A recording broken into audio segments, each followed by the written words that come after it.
TRS chief Kalvakuntla Kavitha ఈరోజు వాళ్ళ party ఆఫీస్లో ప్రెస్ మీట్ పెట్టింది. చాలా అంశాల గురించి మాట్లాడింది. డేంజర్ వ్యాఖ్యలు చేసింది కొన్ని. మామూలు వ్యాఖ్యలు కాదు, తమాషా వ్యాఖ్యలు అసలే కాదు. ఎందుకంటే రాజకీయాల్లో ఏదైనా సాధ్యమే, ఏదైనా జరగవచ్చు, ఎవరు ఎవరినైనా మోసం చేయొచ్చు. నమ్మిన వాళ్ళే గొంతు కోసే రాజకీయాలు ఉంటాయి. మామూలు వ్యాఖ్య కాదు, చాలా డేంజర్ వ్యాఖ్యలు అని చెప్తా ఉన్నా. ఇంకా డేంజర్ అంటే మీరే అర్థం చేసుకోవాలి. గతంలో ఇప్పటికి విమర్శలు వస్తూ ఉంటాయి. చంద్రబాబు నాయుడు ఎన్టీ రామారావును వెన్నుపోటు పొడిచిండు అనేది ఇప్పటికీ వాడుతూ ఉంటారు. ప్రతిపక్షాలు టీడీపీకి వ్యతిరేకంగా ఎవరైతే ఉంటారో వాళ్ళు మాట్లాడుతూ ఉంటారు ఇప్పటికీ వెన్నుపోటుదారు అని. ఆ అంశాన్ని తీసుకొచ్చింది ఎవరిపై అంటే అది హరీష్ రావుపై. హరీష్ రావు కూడా కేసీఆర్ను వెన్నుపోటు పొడిచే అవకాశం ఉంది అని చెప్తా ఉంది. ఇవి సాధారణంగా ఆమె బీఆర్ఎస్ పార్టీ నుంచి బయటకు వచ్చిన తర్వాత ఎక్కువ శాతం గురి పెట్టింది ఎవరినంటే హరీష్ రావుని. ఆ రోజు నుంచి అయినా హరీష్ రావుని.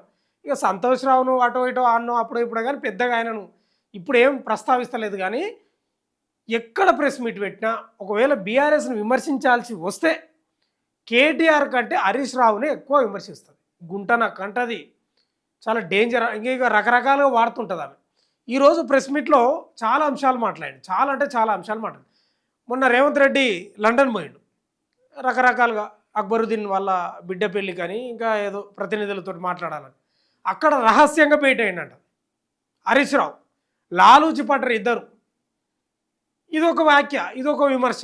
ఇంకా అతి భయంకరమైన విమర్శ ఏంటంటే ఆమె ఏమంటుందంటే నాకు ప్రూఫ్లు లేనిది, ప్రాపర్గా ఇన్ఫర్మేషన్ లేనిది నేను మాట్లాడను, మీకు తెలుసు కదా అని విలేకరులను ప్రశ్నిస్తాము. అదేం తెలుసా, మెదక్ ఎమ్మెల్యేలతోటి మీటింగ్ పెట్టిండంట. అసలు అది వినండి, ఫస్ట్ విన్నాక మాట్లాడదాం. మొన్న ఒక ఇంట్రెస్టింగ్ న్యూస్, సంచలనమైన న్యూస్ మన పత్రికా మిత్రుల కోసం చెప్తున్నా. మెదక్ ఎమ్మెల్యేలు అందరితో కలిసి హరీష్ రావు గారు మీటింగ్ పెట్టుకున్నారు. ఆ మీటింగ్లో కూర్చున్న ఒక ఎమ్మెల్యేనే నాకు ఈ ఇన్ఫర్మేషన్ షేర్ చేశారు. ఏమని, ఎన్టీ రామారావు గారిలాగా కేసీఆర్ గారు కూడా గొప్ప మనిషి, కాకపోతే ఆయన కొడుకుకి వారసత్వం లేదు, కాబట్టి బీఆర్ఎస్ పార్టీ నాకే వస్తుంది, మనం మెదక్లో అన్నీ కూడా గెలుచుకుందాము, తర్వాత బీజేపీతో అగ్రిమెంట్ పెట్టుకుందాము అని చెప్పి వారు స్పష్టంగా చెప్పినట్టుగా ఎమ్మెల్యే గారు నాకు చెప్పడం జరిగింది. మెదక్ని వేదిక చేసుకొని అంటే ఆ మీటింగ్లో హరీష్ రావు పెట్టినటువంటి ఆ మీటింగ్లో ఒక ఎమ్మెల్యే చెప్పిండంట. బహిరంగంగా చెప్తుంది ప్రెస్ మీట్లో, ఏం దాచుకునేదేం లేదు. వాస్తవంగా కూడా ప్రాపర్ ఇన్ఫర్మేషన్ లేని నేను మాట్లాడానని చెప్తుంది ప్రతిసారి. ఆ ఎమ్మెల్యే చెప్పిండంట. అంటే N T Rama Rao plus Chandrababu Naidu episode తీసుకొచ్చింది. అంటే కేటీఆర్కు నాయకత్వం ఇయనికే, లేకపోతే ఆయన నెక్స్ట్ ముఖ్యమంత్రి కావడానికి హరీష్ రావు ఒప్పుకుంటలేడంట. మరి అది నిజమా అబద్ధమా అంటే స్వయంగా చెప్తుంది, ఒక ఎమ్మెల్యే చెప్పిండు నాకు అని చెప్తా ఉంది. ఎంతవరకు నిజమో తెలియదు కానీ రాజకీయాల్లో ఏదైనా జరగవచ్చు.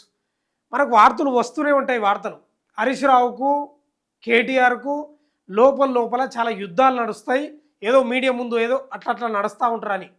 ఎంతవరకు నిజమో తెలియదు కానీ కవిత మాత్రం అసలు ప్రాపర్గా హరీష్ రావును టార్గెట్ చేస్తూ ఉంది. హరీష్ రావు ఎక్కడ స్పందించాడు మీరు గమనించండి. ఎన్ని వ్యాఖ్యలు చేయని కవిత ఎక్కడ పెద్ద స్పందించాడు. మరి ఈ వ్యాఖ్యలు అయితే మామూలు వ్యాఖ్యలు కాదు, తమాషా వ్యాఖ్యలు అసలే కాదు. ఏదో ఆమె టీఆర్ఎస్ పార్టీ అని పెట్టుకున్నది కదా, కొత్త రాజకీయ ఎజెండా పెట్టుకున్నది కదా, సరే చేసిందేమో లే వ్యాఖ్యలు అననికి లేదు. ఇప్పుడు హరీష్ రావు స్పందించకపోతే నిజంగా ఈ వ్యాఖ్యలకు పెద్ద బలం చేకూరే అవకాశం ఉంటుంది.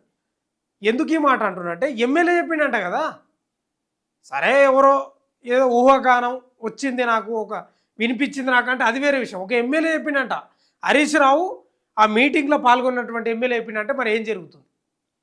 బీఆర్ఎస్ ముక్కలు కాబోతుందా? కేటీఆర్ హరీష్ రావు మధ్య ఇప్పుడు పచ్చగడ్డేస్తే బగ్గుమంటుందా? ఇప్పుడే కాదు, ఎప్పటి నుంచి అంటుందా? మరి ఈ వ్యాఖ్యలకు బలం ఏంది? ఉంటుంది, ఎవరికైనా కోరికలు ఉండడం తప్పు లేదు. ఇప్పుడు ఆయన చేసేదేముంది చెప్పు. ఇప్పుడు ఈ వ్యాఖ్యలకు బలం కూడా ఏంటంటే, ఇప్పుడు హరీష్ రావు ఏముంది, మంత్రిగా పనిచేసాడు, 10 ఏళ్ళు మంత్రిగా ఉన్నాడు. సరే శాఖలు వేరే కానీ మంత్రిగా ఉన్నాడు.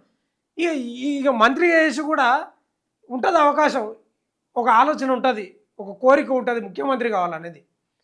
ఇప్పుడు ఒకవేళ బీఆర్ఎస్ అధికారంలోకి వచ్చినా కూడా కేటీఆర్ అవుతాడు తప్ప కేసీఆర్ కాకపోతే హరీష్ రావు చాలా కష్టం.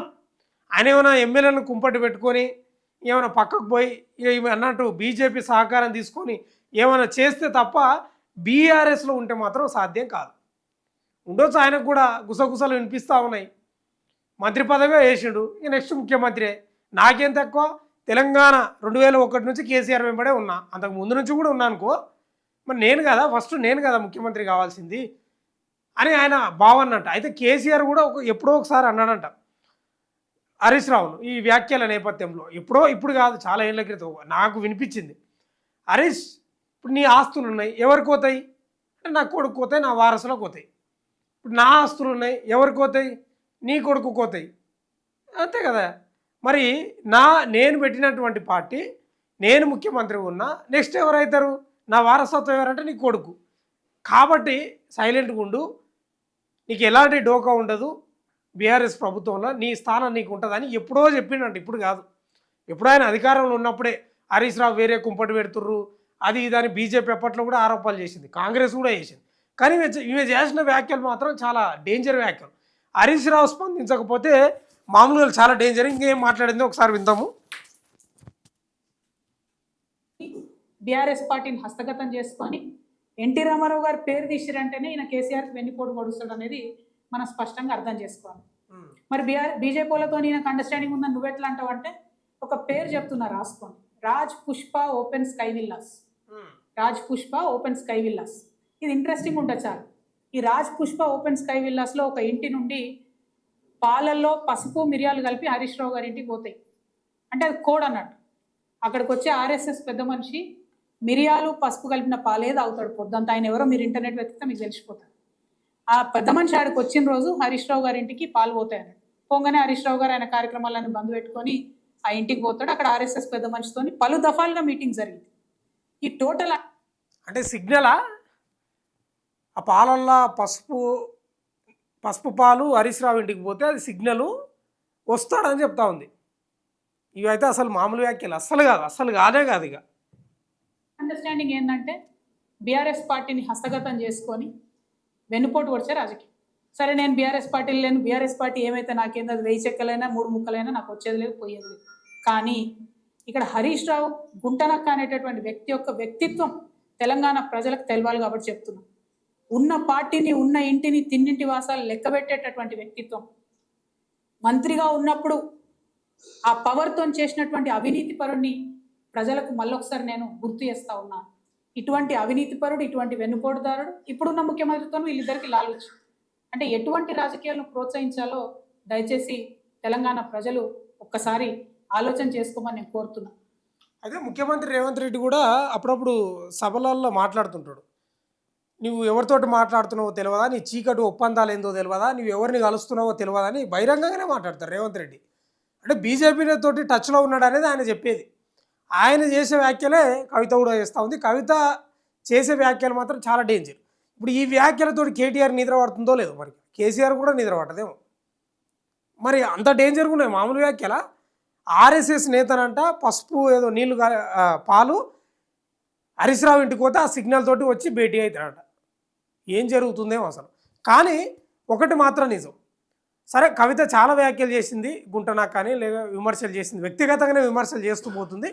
ఎక్కడ పెద్దగా స్పందించాల్సిన అవసరం లేకుండా మాట్లాడింది ఇంతవరకు. కానీ ఈ ప్రెస్ మీట్ ద్వారా, ఈ రోజు పెట్టినటువంటి ఈ ప్రెస్ మీట్లో ముఖ్యంగా హరీష్ రావుపై చేసిన వ్యాఖ్యలను మాత్రం నిజంగా తెలంగాణ పొలిటికల్ సర్కిల్లో ఒక సుడిగుండవే, ఒక తుఫానే, ఒక సుడిగాలి లాంటిదే, మామూలు కాదు. మరిగా కేసీఆర్ కూడా నాకు తెలిసి నైట్కి నిద్ర పట్టకపోవచ్చు. కేటీఆర్ ఏమో యాడ్న ఉన్నాడట. అయితే కేటీఆర్ గురించి కూడా మాట్లాడింది. రాఖీ కడతా అన్నా అని గతంలో లాస్ట్ ఇయర్ చెప్తే ఆయన నన్ను అడిగిందని వస్తుందేమో కట్టని, కానీ మళ్ళీ ఆయన పోయినట. ఇప్పుడు ముందే వెళ్ళిపోయినట్ట, అడగక ముందుకే. నాకు కూడా ఆత్మగౌరవం ఉంటుంది కదా అని ఆ వ్యాఖ్యలు కూడా వేసిందిలే. కానీ మొత్తమే అయితే హరీష్ రావుపై చేసిన వ్యాఖ్యలతోటి హరీష్ రావు మామూలు డిఫెన్స్లో పడలేదు. ఇప్పుడు ఆయన స్పందించకపోతే నిజంగా ఈ వ్యాఖ్యలకు బలం చేకూరే అవకాశం ఉంటుంది. చూద్దాం ఏం జరుగుతుందో. కేసీఆర్కు నిజంగా ఈ రోజు అయితే నిద్ర పట్టకపోవడం కష్టమే, నిద్ర పట్టదని అనుకుంటాం. చాలా మామూలు వ్యాఖ్యలు కాదు, చాలా డేంజర్ వ్యాఖ్యలు ఇవి. చూడాలి మరి హరీష్ రావు స్పందిస్తాడా లేదా, ఒకవేళ ఆయన స్పందించకుంటే మాత్రం ఇక ఇంకేం జరుగుతుందో. ఆమె ఏమంటుందంటే స్వయంగా నాకు ఎమ్మెల్యే అయిపోయింది అంటుంది.